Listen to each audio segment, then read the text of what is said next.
जब इस विषय पर उन्होंने कोई प्रतिकार नहीं किया तो स्वाभाविक रूप से जो अर्थ निकालना निकाल लें। आप उसकी चिंता मत करिए। और शायद आपने कल राष्ट्रीय अध्यक्ष जी के बयान को नहीं सुना। उन्होंने अपना नजरिया और स्पष्ट कर दिया है। एक एक करके देश के दलितों, पिछड़ों का आरक्षण भाजपा ने खत्म कर दिया। अब हम उनको आरक्षण का अधिकार दिलाने के लिए, जाति आधारित जनगणना कराने के लिए रणनीति बना करके जनता के बीच में जाएंगे, मैदान में उतरेंगे। यूपी में स्वामी प्रसाद मौर्य ने जब से मंडल की राजनीतिक चाल चली है, तब से खुद समाजवादी पार्टी में तक खेमेबंदी देखने को मिल रही है।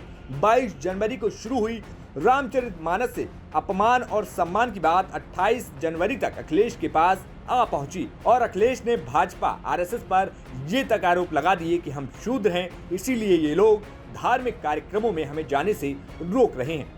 लेकिन सियासी गलियारों में भी इस बात को लेकर चर्चा है कि आखिर मंडल की राजनीति पर स्वामी प्रसाद और अखिलेश की क्या बातचीत हुई है। इस सवाल को लेकर जब हमने यूपी तक के मंच पर सपा राष्ट्रीय महासचिव बने स्वामी प्रसाद मौर्य से सवाल पूछा, तो उन्होंने जो कहा वो सुनकर आप भी दंग रह जाएंगे।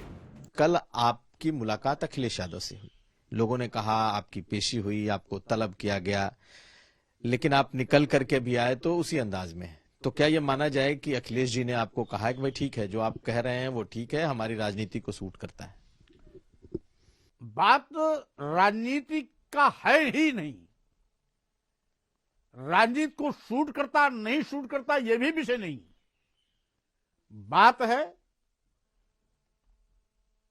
शूद्र समाज को, देश की महिलाओं को अपमानित होने से बचाया जाए। तो इस पर अखिलेश जी की आपके साथ एक पेज पर हैं आप लोग, वो आपके इस बात से सहमत हैं कि आप जो कह कोई भी सूझबूझ का नेता, व्यक्ति या समाज कौन इनके सम्मान के खिलाफ बोलेगा? तो ये आप बड़ी बात कह रहे हैं कि आपने जो बातें कही हैं उस पर अखिलेश यादव से जो आपकी मुलाकात हुई उसमें वो भी आपके साथ खड़े। जब इस विषय पर उन्होंने कोई प्रतिकार नहीं किया तो स्वाभाविक रूप से जो अर्थ निकालना निकाल लें। बैठक किसी नए विषय पर हुई जिसका मैंने कल ही उल्लेख कर दिया कि भारतीय जनता पार्टी की सरकार ने इस देश के अनुसूचित जाति, अनुसूचित जनजाति और पिछड़े वर्गों को वोट लेने के लिए तो हिंदू बना दिया, लेकिन जब उनके अधिकार की बात आती है तो बेगाने हो जाते हैं। एक एक करके देश के दलितों, पिछड़ों का आरक्षण भाजपा ने खत्म कर दिया। अब हम उनको आरक्षण का अधिकार दिलाने के लिए, जाति आधारित जनगणना कराने के लिए रणनीति बना करके जनता के बीच में जाएंगे, मैदान में उतरेंगे और भारतीय जनता पार्टी का ये जो दोहरा चरित्र है जनता के बीच में उजागर करेंगे। बिल्कुल। उनकी मौन सहमति है इस पर? मौन सहमति या फिर उन्होंने, आपने बात की होगी ना, क्या इस मुद्दे पर बात हुई इनसे? आप उसकी चिंता मत करिए। और शायद आपने कल राष्ट्रीय अध्यक्ष जी के बयान को नहीं सुना। उन्होंने अपना नजरिया और स्पष्ट कर दिया है। जब राष्ट्रीय अध्यक्ष जी ने स्वयं नजरिया स्पष्ट कर दिया तो अपने आप। कौन सा नजरिया, क्या कहा? अब आप सबको मालूम है, आप लोग भी मीडिया कर्मी लोगों ने सब कवर किया। राष्ट्रीय अध्यक्ष जी ने कहा कि किस तरीके से भारतीय जनता पार्टी शूद्र समाज का दुश्मन है, इनके आरक्षण को खत्म कर रही है, इनको अपमानित करने का काम करती है, इनको धार्मिक अनुष्ठान में जाने का विरोध करती है। तो भारतीय जनता पार्टी के इस रवैये का हम कड़ी निंदा करते हैं और पूरा का पूरा शूद्र समाज भारतीय जनता पार्टी की दोहरे चरित्र को देख रहा है। तो इसका मतलब केशव प्रसाद मौर्य के उस बयान को तो फिर ठीक माना जाए ना कि आपसे अखिलेश यादव ने इस बात को बुलवाया है और आप उन्होंने जो कहा है वही आप कह रहे हैं? देखिए, एक हफ्ते से प्रसंग चल रहा है। एक हफ्ते के बीच में कल पहली मेरी मुलाकात हुई, उसके पहले न मुलाकात हुई, न दूरभाष पे वार्ता हुई।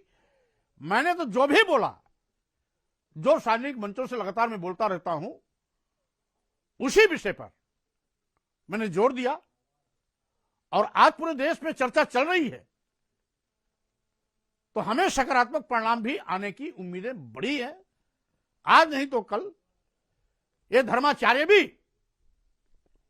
अपने ही हिंदू धर्म के मानने वाले दलितों, आदिवासियों, पिछड़ों और महिलाओं को सम्मान दिलाने के लिए हमारे साथ खड़े होंगे। वहीं जब स्वामी प्रसाद मौर्य से पूछा गया कि अब तक आप और समाजवादी पार्टी बेरोजगारी, महंगाई और विकास के मुद्दे उठाते रहे हैं, तो फिर आज सामाजिक मुद्दे उठाने की उनकी क्या रणनीति है? मैंने शुरुआती दौर में ही अपना बयान देते वक्त कहा था, ये बयान स्वामी प्रसाद मौर्य का है। रही बात आज देश में जो महंगाई है, आसमान पर छाई है, देश के गरीबों, मजदूरों, किसानों की कमर टूट रही है, नौजवान बेरोजगार घूम करके बेरोजगारी की त्रासदी झेल रहा है, जीएसटी से लघु सीमांत व्यापारियों की कमर तोड़ी जा रही है, सभी मुद्दों पर सरकार फेल है, विकास ठप है और 24 घंटा भाजपा सरकार लोगों की आंख में धूल झोंकने के लिए हिंदू मुस्लिम करती रहती है। इसके खिलाफ समाजवादी पार्टी राजनीतिक फ्रंट से हमेशा लड़ाई लड़ती रहती है, आज भी लड़ रही है, आगे भी लड़ेगी। ये सामाजिक सरोकार से जुड़ा है। ब्यूरो रिपोर्ट, यूपी तक।